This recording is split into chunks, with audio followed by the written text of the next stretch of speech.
Knowledge is power. If people know and if they understand and they have knowledge, they are in control. If we, as scientists, and if medicine is science, then we should not base our conclusions on beliefs, not on thoughts, only on knowledge. It is time to Darwinize that medicine, that paramedicine, convert medicine and paramedicine in epistemology, the science of knowledge. We have to start thinking about age-related medicine, but not to prolong life, no, to have high quality of life. People live 83, 84 years as their average life expectancy. And the question should be, why those people reach that incredible age? And if we look to medicine, then we see that medicine is not based on quality of life. Medicine is based on life expectancy. Chronic disease is an accelerated aging process that we have to look for natural interventions which have anti-aging effect. We need interventions which perhaps we can rob from evolutionary biology. The knowledge of evolutionary biology can help us to provide a very high quality of life in people who reach 80, 85, 90 years. Everybody is always talking about how can we live forever. But that should not be the question. The question should be, how can we reach our programmed life expectancy in the nicest way? Those elder people who live exactly in the same environment as we do, but they stay healthy. What is their secret? They keep social active. That they don't overeat. They keep moving. They are not sedentary. A lot of people, they suffer from the fear of death. People of 90, 95 years old who age with a high quality of life, they're not afraid of the death. And when you ask them, why you're not afraid of the death, then the answer is, because I am satisfied. I reached my purpose of life. But you can only reach that point if your health produces the liberty of conceiving and reaching the purpose of life.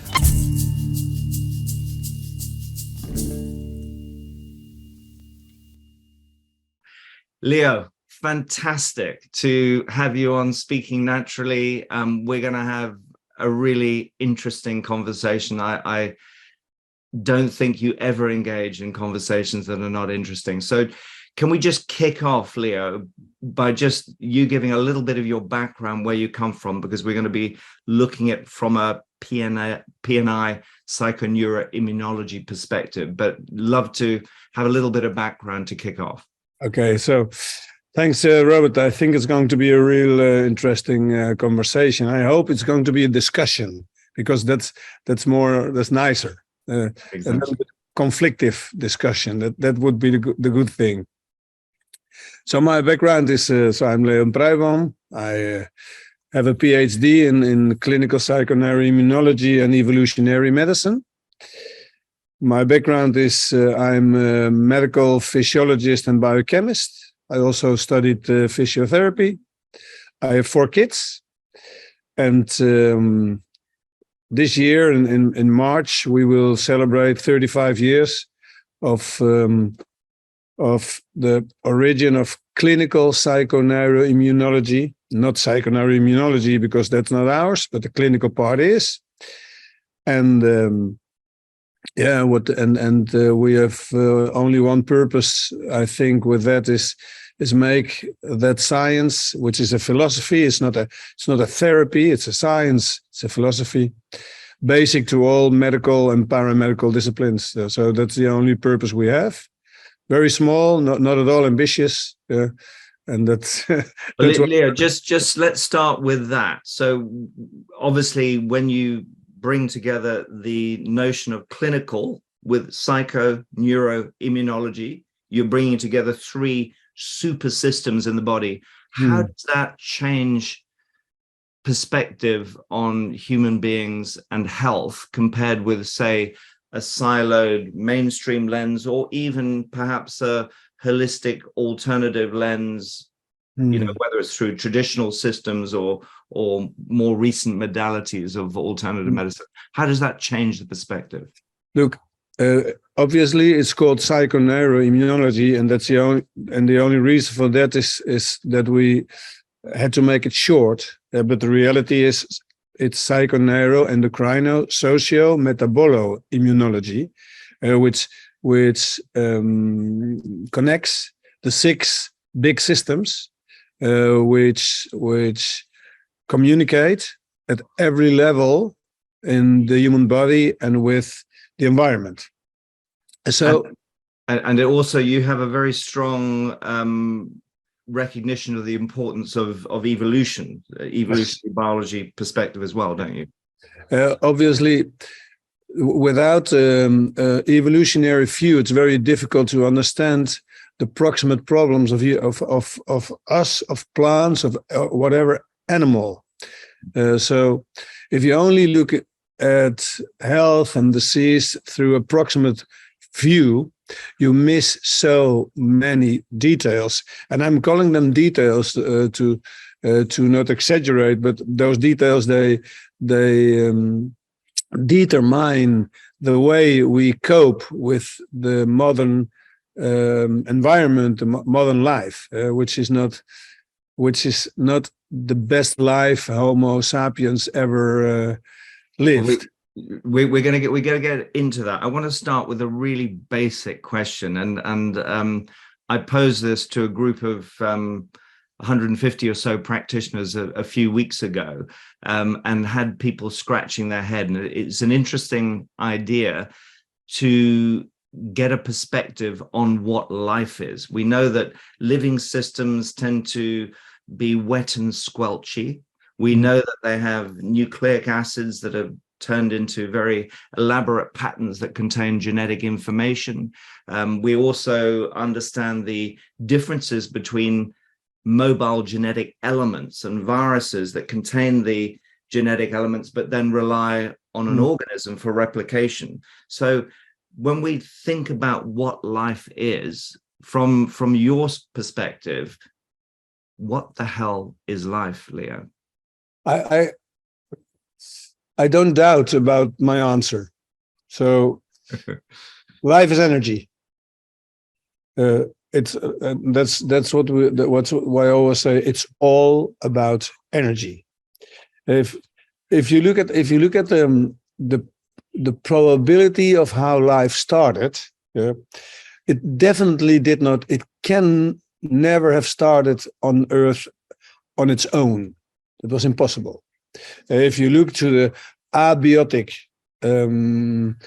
environment before organisms were developed, then you see that there is an enormous amount of elements which have never been on Earth. Yeah. And for me, they have been raining out of the universe. Absolutely. I know there is a hypothesis about sperma raining out of the universe, but that's not necessary to explain how life started. Of course that doesn't actually deal with origin. It just deals with the distribution of these components that turned into life. Exactly. And I mean, you and I, we grew up in the same era, and obviously we were sort of taught about this primordial soup model, and the nucleic acids sort of magically came together. And like you, I've also drifted a long way away from that many years ago. But when you come, so I love the fact that you're talking about energy, and of course you're not just talking about energy in terms of metabolic energy. Just talk to me more about what you mean by energy, and applying that to the origins of life, how we start to get this stardust turning into an active system that becomes then a metabolic system. If you look at interaction between cells, if you look at the cell, just whatever cell of a plant, of whatever, and you take the nucleus of the cell out and you put whatever other nucleus in it, it can be a cancerous nucleus or a nucleus from whatever organism with some kind of disease, so something which has been disturbed. If the energy producing, let's say, organelles or perhaps micro RNA molecules are intact, there is no disturbance afterwards. The cell can divide, and what comes out, 2 completely healthy cells. So you cannot say that life is based on genes. That's impossible. Because if that would be the case, then manipulating genes, things should change. But they don't need to change at all if energy is in order. But then you have to look at the word energy in a very broad perspective. Energy is about communication. Yeah. It's nothing else than communication. And if things communicate with each other, there is always an energetic benefit. Yeah. And that benefit, that communication, has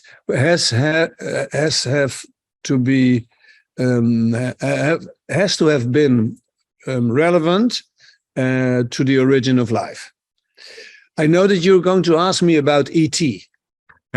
Well, you've indirectly already mentioned it to a degree, but yes, I mean, extraterrestrial origins obviously seem to be pretty much a fairly sort of normal conversation in evolutionary biology now, just for the reason that you mentioned, that many of the elements do appear to have come in, whether it's on a panspermia or on meteors or other systems or planetary collisions or breakup of galaxies, you name it. There's so many ways in which it could have happened. But could I first ask you, why ET exists? Definitely. There is nobody doubts about that. The NASA doesn't doubt about it. We only can't find them. That's the only thing. Yeah. But do you really think that ET is going to visit us? Well, I mean, my sense is what kind of time period are we looking at? And does the 400 nanometer to 800 nanometer visual perception we have limit our ability to see energy? And I think from where I'm at with it is that I don't think that life always needs to exist in a physical form in which humans can perceive them. And I think, we're seeing a lot of movement now on disclosure projects from people, some controversial people like Stephen Greer and others. And yes, I think there's no doubt in my mind that governments, with NASA's help, for example, are getting the public ready for recognizing that we are far from alone. So that, I mean, that's my view in a nutshell, without any detail. How about yours? I also completely agree that energy is not something we can determine with human words. I think that for the word that we use, the word energy, and we do not have other words to describe what it really is. Yeah, that's a problem of our vocabulary, but it doesn't mean it does not exist. If you say 400 nanometer till 800 nanometers, exactly, we can't see it. But we should also think not in microcosmos, but also in a macrocosmos. Yeah. Both parts are invisible for us. But of course, one word that different cultures have used are words to the effect of God and source. In the electromagnetic area, we increasingly use terms like subtle energy below the level at which we can currently detect energy flows. And what we understand is that some of these very low energies can be extremely coherent. And the more we understand even about biochemical processes, the more we understand that there is a a biofield effect where certain gradients and control is happening at an energetic level before it happens at a measurable biochemical level. But it's so I think, Leo, would we be in agreement that a new frontier of medicine that we're moving into, but we are babes in the wood, is actually energy medicine? Do you think our current sort of genetic, molecular, biochemical view of medicine limits our perception and our ability to extract full potential from human beings? We have to make a step forwards or backwards, whatever you want. But you can, when Dobzhansky said, you cannot understand evolution without biology. Yeah. And you cannot understand medicine without biology. That means you cannot understand medicine without evolutionary biology. Yeah. But it's all biochemistry. And there's one word failing and lacking, which is called physics. Yeah. And physics is much faster than biochemics. It's much smaller.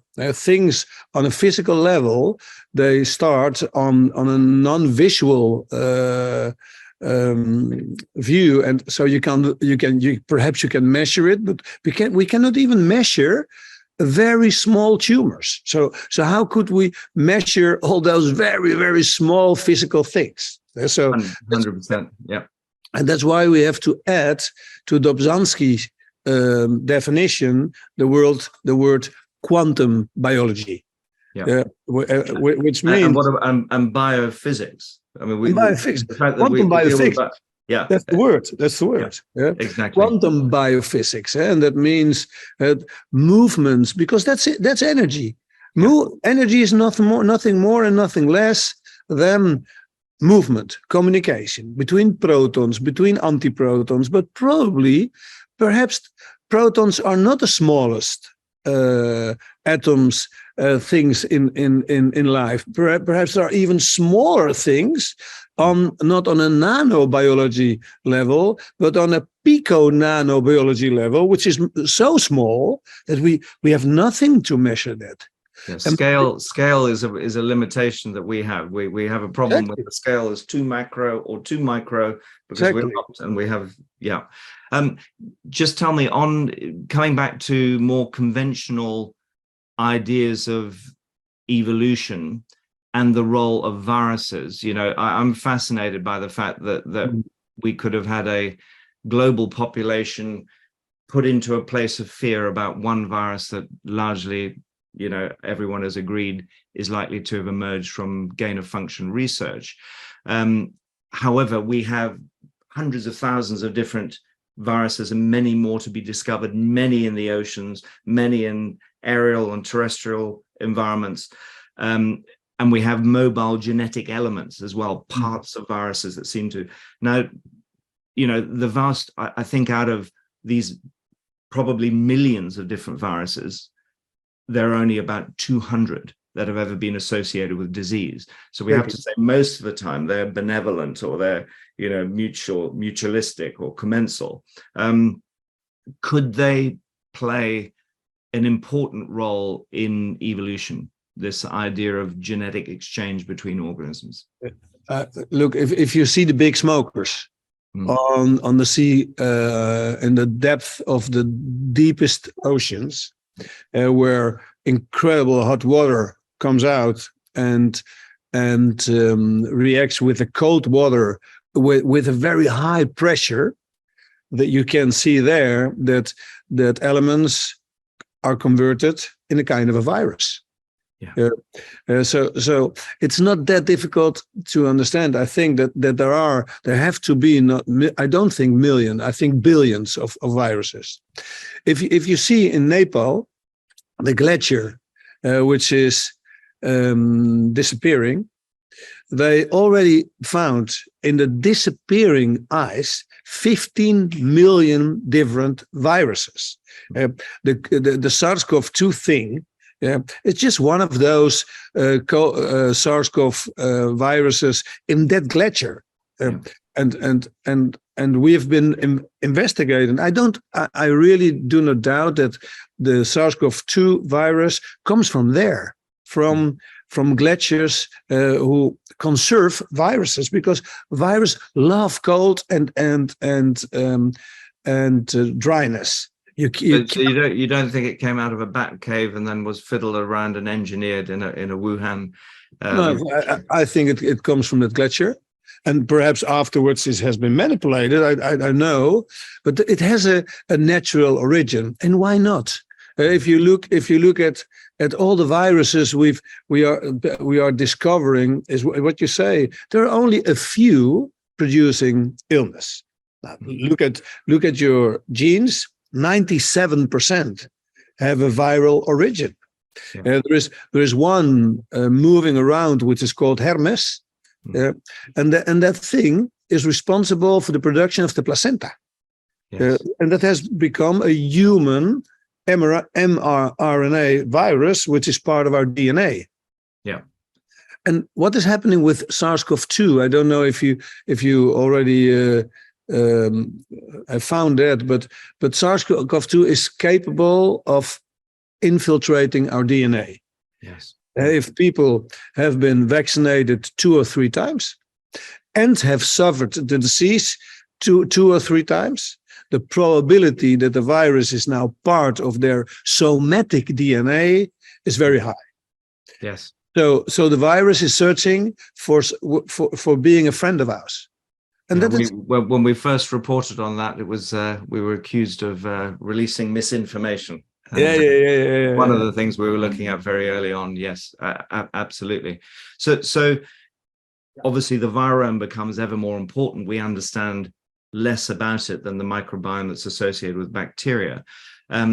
When people become, of the 200 or so viruses that can create disease, obviously they don't always create disease in everyone. So they're not, obligate pathogens as such. Okay. So when we look at even the disease-causing viruses, do they have benefits as well in terms of building a stronger immune system, for example?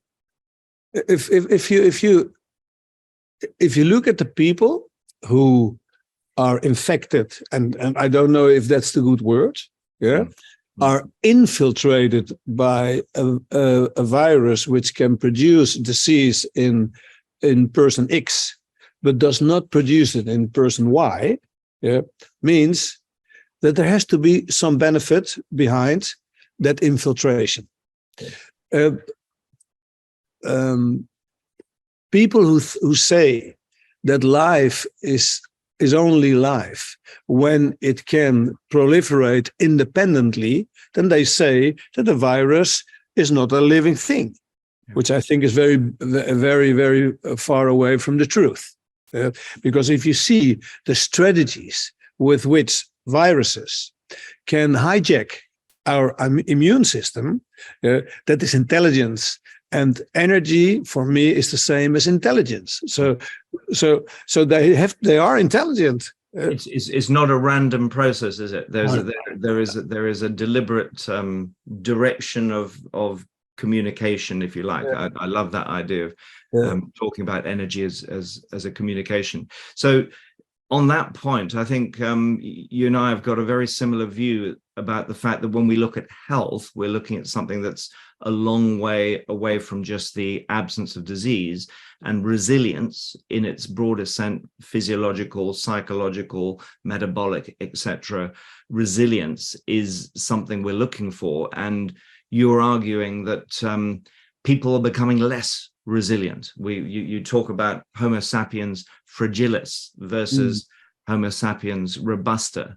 Can you just talk through what you think is actually happening in current day, modern life? Why are we becoming more fragile as a species?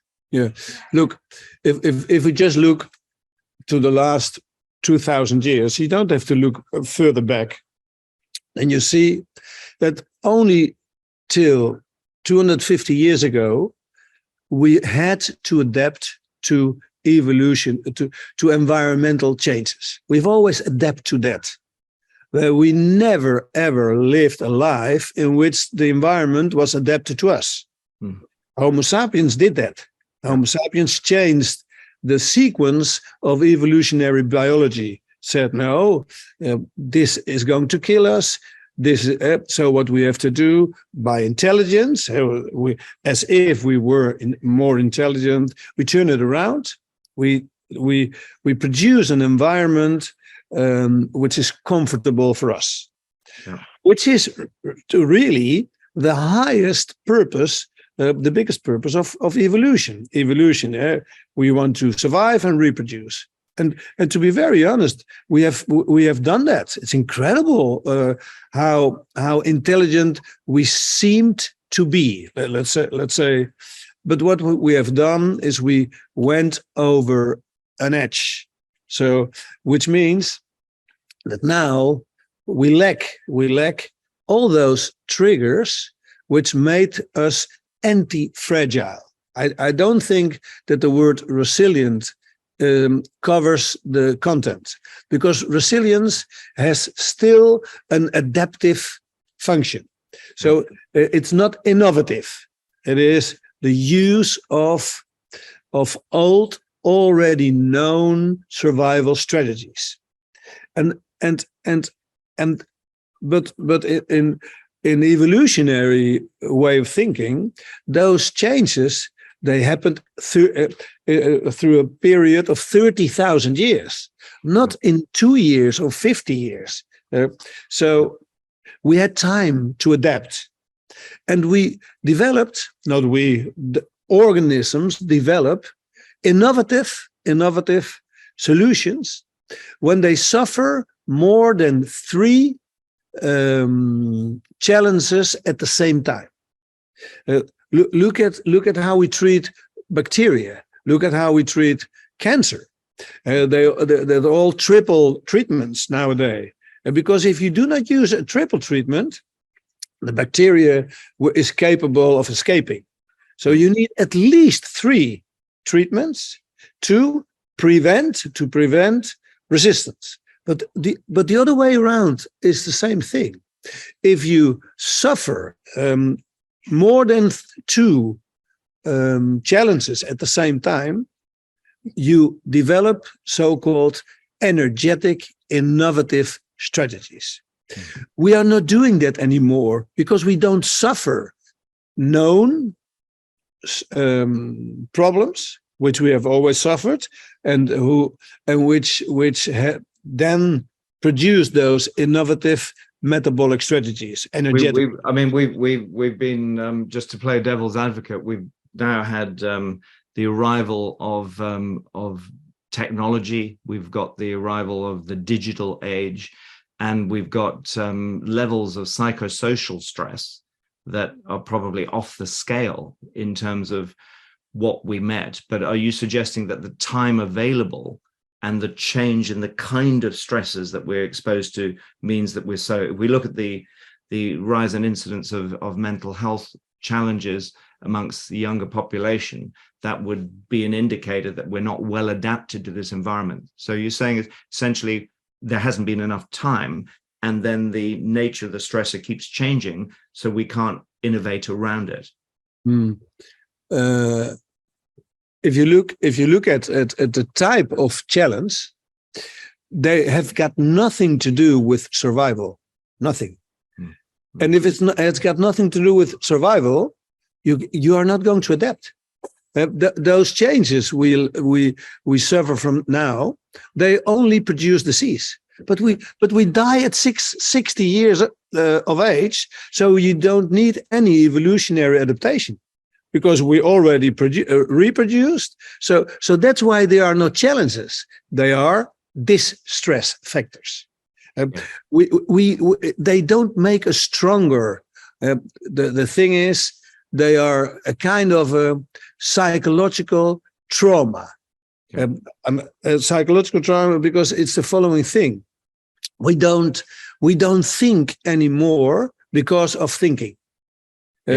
But if it, if it affects young people, then it affects their ability to form relationships and then have families. I mean, we're looking at some of the demographics and the population statistics and fertility statistics that are emerging.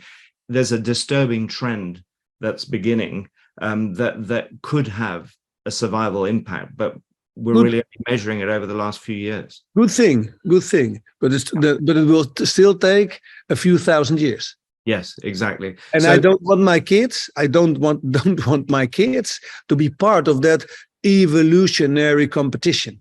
Yes, Because the thing is, they will be ill. They have to become ill. They have to become infertile.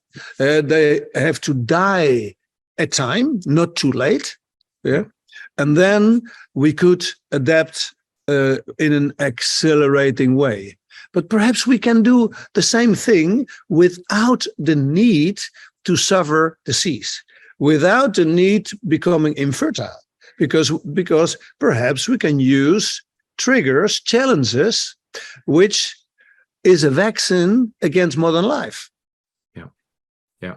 You've made an interesting point. A lot of people are confused by the relationship between lifespan and evolutionary success or robustness of our species. Mainstream medicine keeps on saying, look, we've achieved a longer life than ever, but you've just made that point. Could you just sort of reinforce that the two are entirely separate things? I think what you're also saying is if you take a modern day human and put them in a Paleolithic environment, they wouldn't do so well.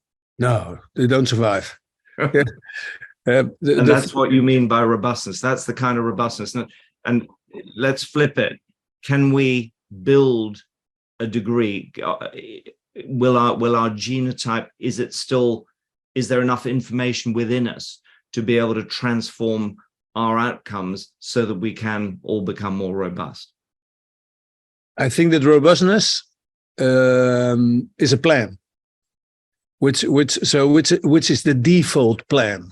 That is how it should be, because otherwise crocodiles would never have survived 500 million years. Yeah, they're still there, and that means they have to be crocodile robustness, and so that we are here means that we are definitely robust. We should be robust. But what happened with the robustness is, if you don't use it, you lose it. So that means we have a lack of using the need of robustness.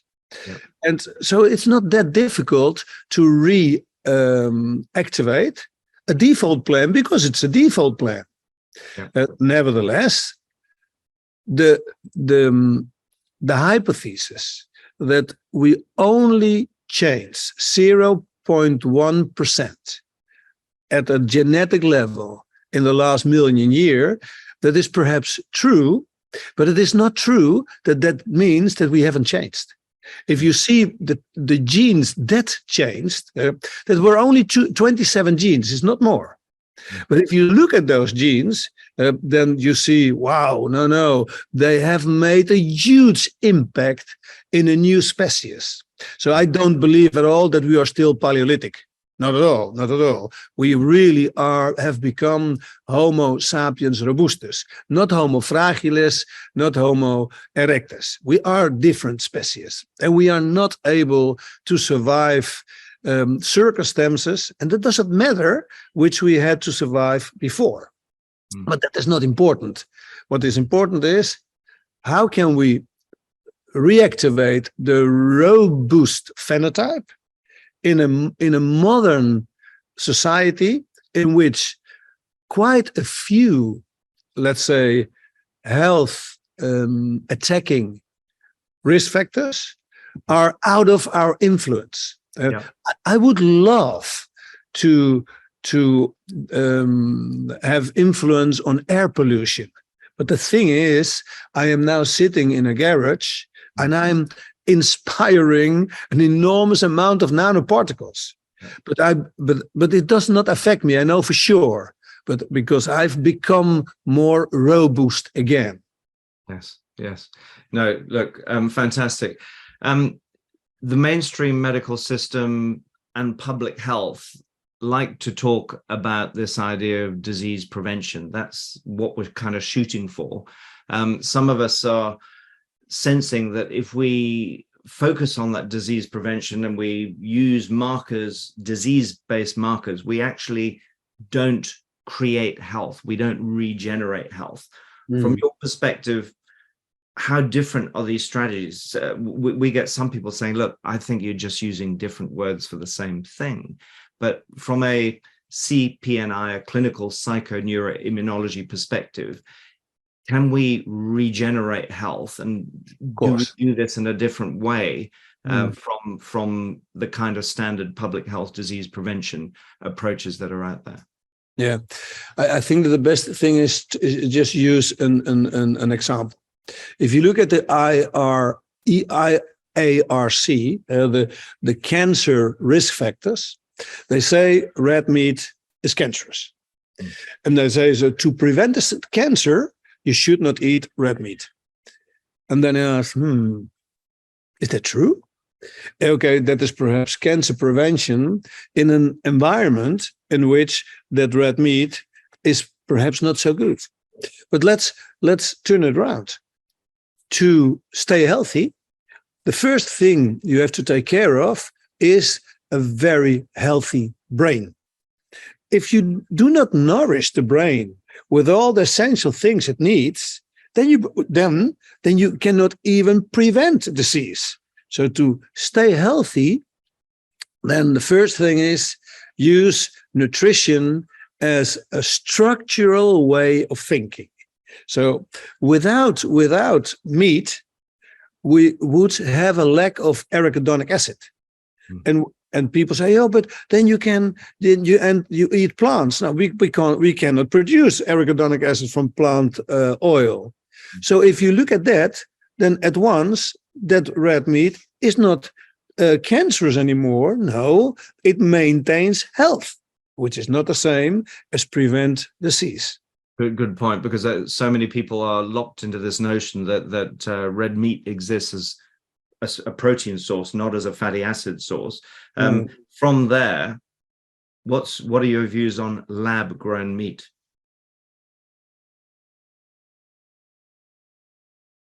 Look, if I look to wild meat like deer and even the black boar, of which we in Spain make jamón de jabugo, and we look to a gnu and a kangaroo, there's a very interesting thing.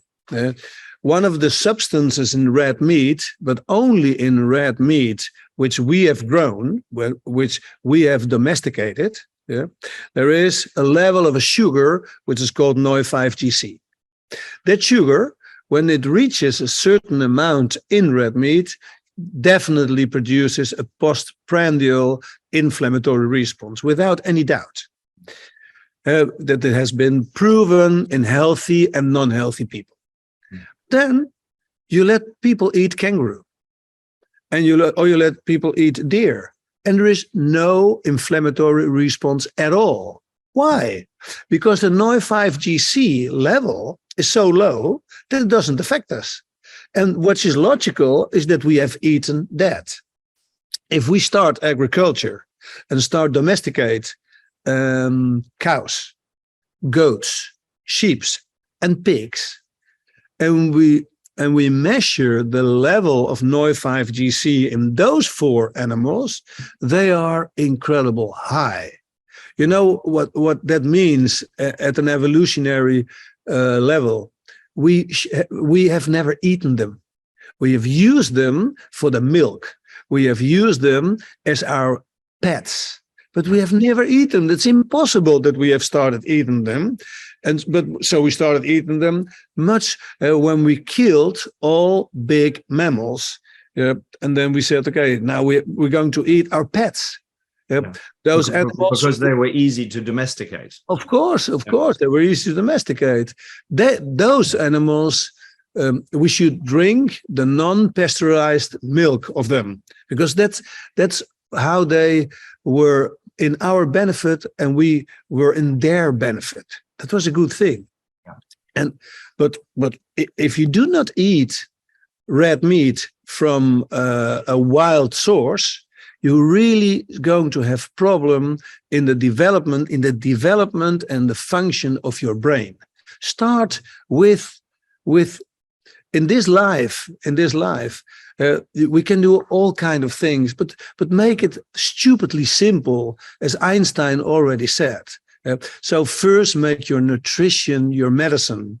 But it's about nutrition. It's also not about all the supplements, because that's nutrition. That is not nutrition. First nutrition, and then let's see what's more needed. That's also a CPNI view. This is also the reason that you take people into the Pyrenees and get them to hunt for their own wild animals to eat them. For instance, in the wild. Yeah. And we have to kill them ourselves. Yeah. So and that is a feeling for a lot of people. They are trembling. They're trembling. They've never killed an animal they eat. Yeah. But it's such it makes people so the experience is so beneficial. You cannot imagine. So we can summarize on that point, saying, right, factory farming always a problem, and guess what? We're eating the wrong species. Exactly. Yeah, that's a good resume. Yes, fantastic. So when we look at the idea of mainstream medicine has developed, particularly since the organic chemistry revolution in the post-World War period, where drug companies could essentially patent molecules, new to nature molecules, and we now have a system where there are, so-called essential medicines out there. The WHO has got a list of them. They had a list they developed in 1977. I think the most recent update is 2021. But bottom line is, what we can also think about essential vitamins that we need to ingest in our food because our bodies can't make it. They're using this term essential around medicines, and most people who go to a general practitioner get given some kind of new to nature, often patented medicine. Now, have we got to a stage where we've become so fragile that some of these medicines genuinely meet an unmet human health need? Okay. Or is the whole thing irrelevant? So is this a commercial thing or a health thing? Well, it's if we were to remove tomorrow all the drugs that ever existed, including all of WHO's essential medicines, we have a catastrophe, or would human beings find, do we have the strategies available to us and the environments available to us to provide all the needs that we have without those medicines?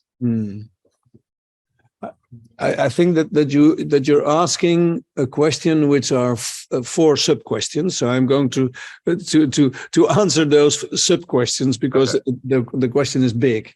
Yeah.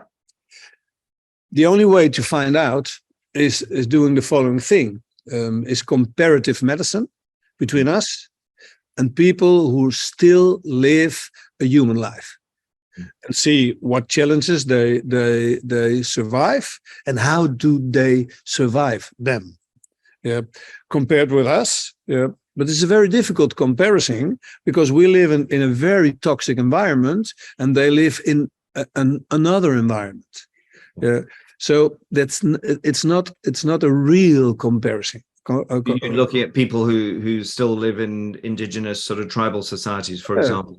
Like the Yanomami Indians in the Amazons, or the Bushmen. I've been in Botswana with the Bushmen, and they really live very, very nearby, those Bushmen to our original life. If you see them, they are incredibly healthy.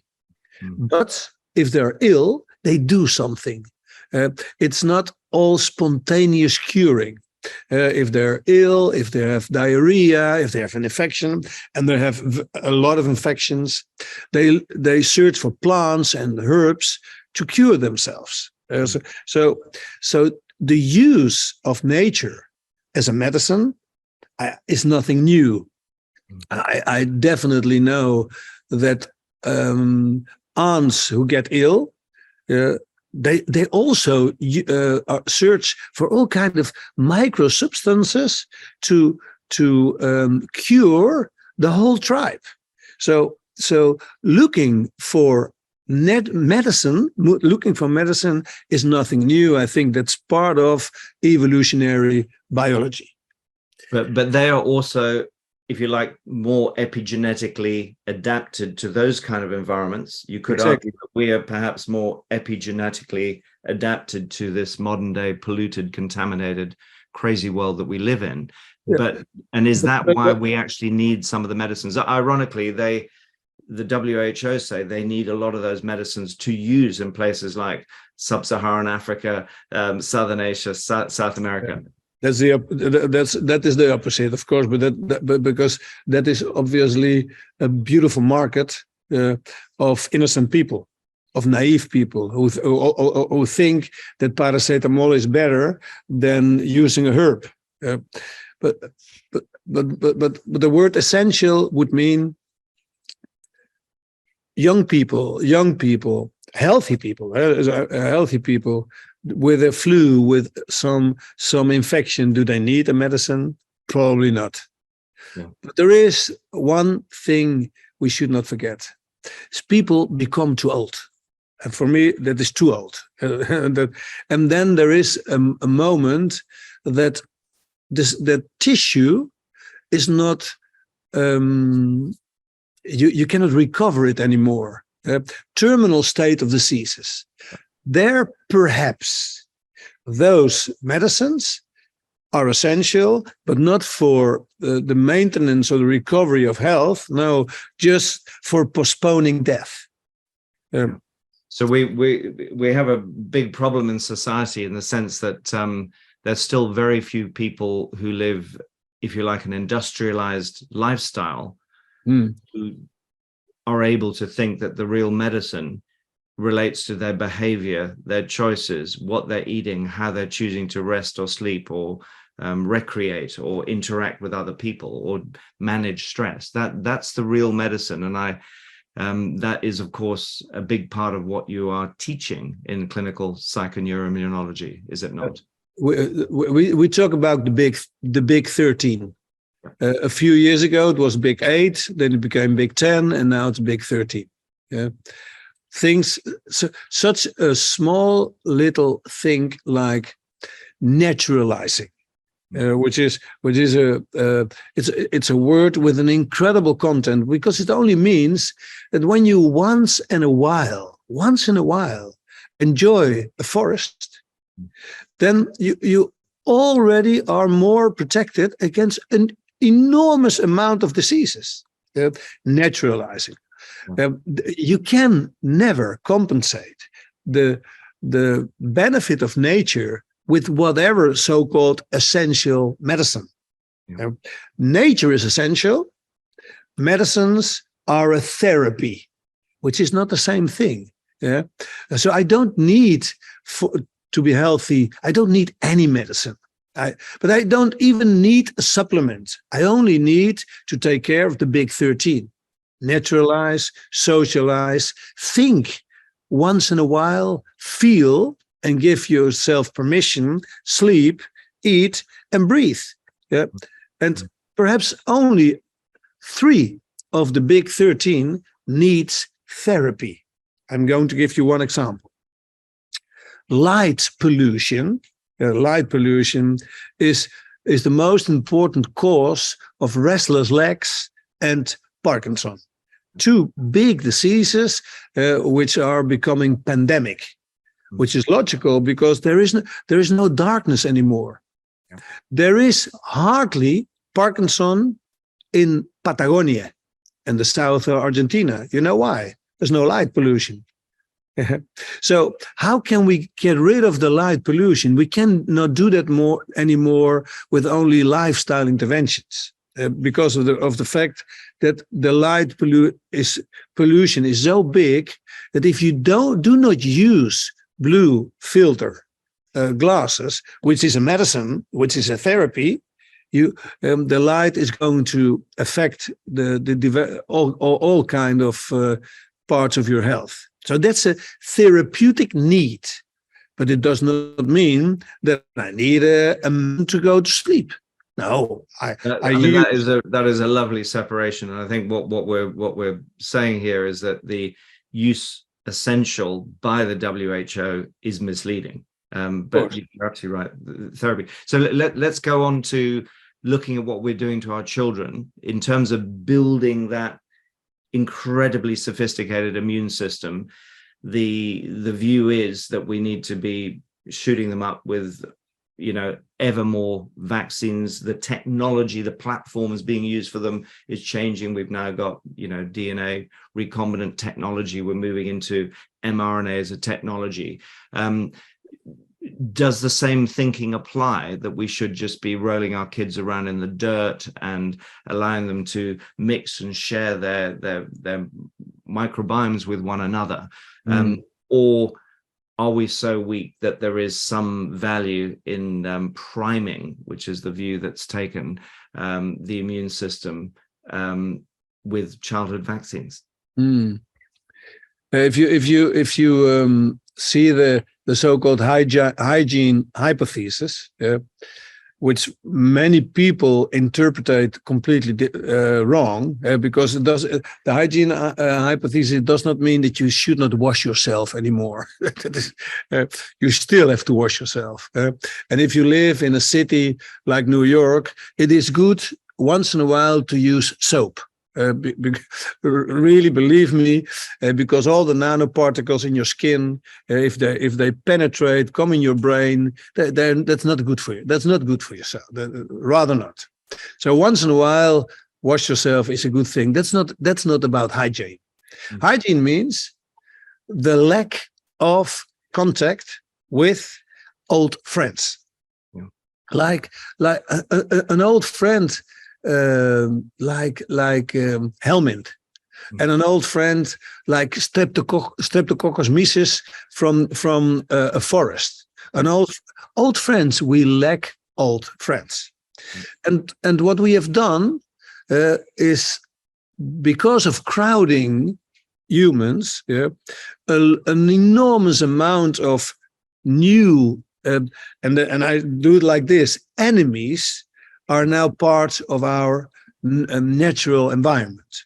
Okay, so how strong, how fast are human beings to recognize, let's say, a possible pathogenic microorganism, and how fast can human beings develop an immune response which is more than enough to save our life and not to become ill. And COVID-19 has shown us something which makes a lot of sense. Nobody would have needed any vaccine if the following would have happened. One person is contaminated, doesn't matter, get fever, that's good for him, good for her, and I have contact with that person. If I would have developed next day symptoms, there would not have been one problem at all, because it is not true that there is something like an incubation time. That is an old, wrong word in immunology, because it does not exist. It is not true that we need 7 days to acquire activity of the adaptive immune system. That's not true. This is about hours.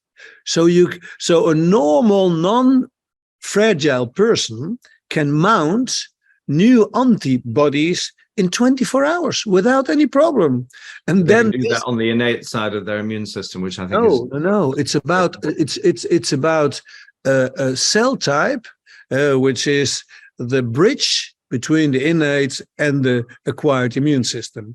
That cell type is so incredible fast, but so much down-regulated metabolically in modern humans, that the response is too weak and too slow. Is it on dendritic cells and toll-like receptors, that area? It's called the invariable natural killer cell. Okay. Yeah, which is an innate cell with an acquired receptor, a T cell receptor. And that thing is in minutes in the infection. The only thing is, to respond in a specific way, it needs an enormous amount of energy, but an enormous amount of energy. Therefore, you need metabolic permission. The permission given is by leptin. So if you then suffer before that you have to face such a virus, a low-grade inflammatory state because of cytokine resistance, then you cannot mount such a really benign, very beneficial response with high fever, and everybody is happy because you come out of it like a very strong, long-living human. So the resume is, are we too fragile to survive new pathogens? The word is, and I'm going to refer to half an hour ago, the default plan is the opposite. The default plan is that we, at time, mount the right response. But for that, we need to make people less fragile. And if we are not making them less fragile, perhaps the vaccine can help a little bit. That's interesting viewpoint. So the big 13, those ideas, non-pharmaceutical support of the body, are generally, partitioned off into the field of public health. Yes. So, primary, secondary, tertiary healthcare can engage with what you're calling therapy. How does that model work? How would we recreate a model that would work better for people to get better outcomes? Because the public health model is generally built around the response of whole populations, and we're all different, and we all have lived in different environments, and our genes are expressing differently. How do we balance this so that we can have not just an effect on the small number of people that are studying and benefiting from clinical psychoneuroimmunology, but how can we benefit this to create a sea change that actually allows humans to re-engage with health systems that actually work for us?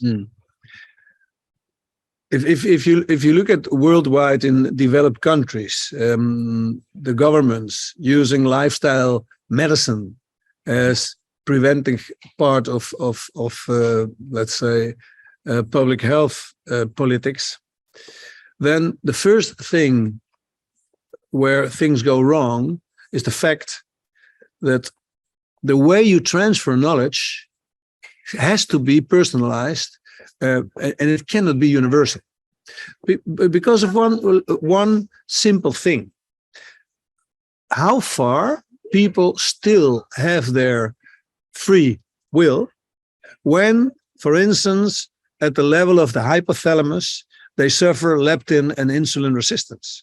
Believe me, then the primitive brain takes over. You get bottom-up behavior and not top-down behavior. So if then a government comes with a beautiful plan, the people say, very interesting, but I'm not even capable of doing it. If I don't eat 7 times a day, I do not have energy in my brain, I can't work. Now, so that's not the way to transfer knowledge. What you say, public health is public, the solution is individual. Start with universal transfer of knowledge, which is not information, because information is the internet is full of information. I really talk about knowledge. You can transfer knowledge in a public way. You don't need to individualize that. Knowledge transfer. How can we make people comply? And the first thing you have to do is get rid of the feeling of guilt. So many people feel guilty. They say, I'm not disciplined. I cannot maintain my diet. I know I have to exercise, but I'm not able to because my body does not give permission, and they feel guilty. Guilt is the best way to stop moving. So all those wrong political ways to make people moving, because it's about moving, it's about making decisions, are based on fear. There's nothing worse.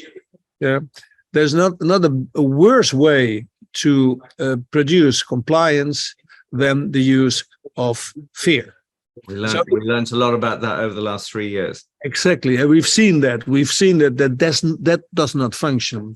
So I do not agree that lifestyle medicine, the big 13, is not a universal project. It is universal, and then 80%. We can do, all of us. 80% is not a problem, and that other 20% that gives therapists a reason of living. Because if we do everything with a lifestyle intervention, which is possible, then we would not have physicians anymore, no therapists anymore, and we also have to eat. So let's use those 20% for the professional and the 80% for using knowledge transfer.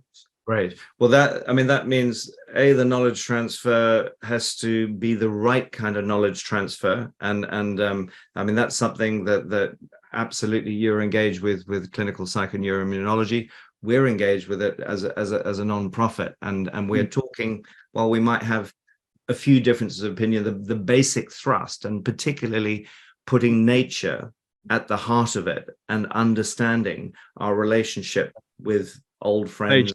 The system is absolutely critical, but we still have the bulk of mainstream medical doctors, I think, being taught the wrong thing. If we start looking at how we need to restructure education, particularly in medicine, what does that look like going forward?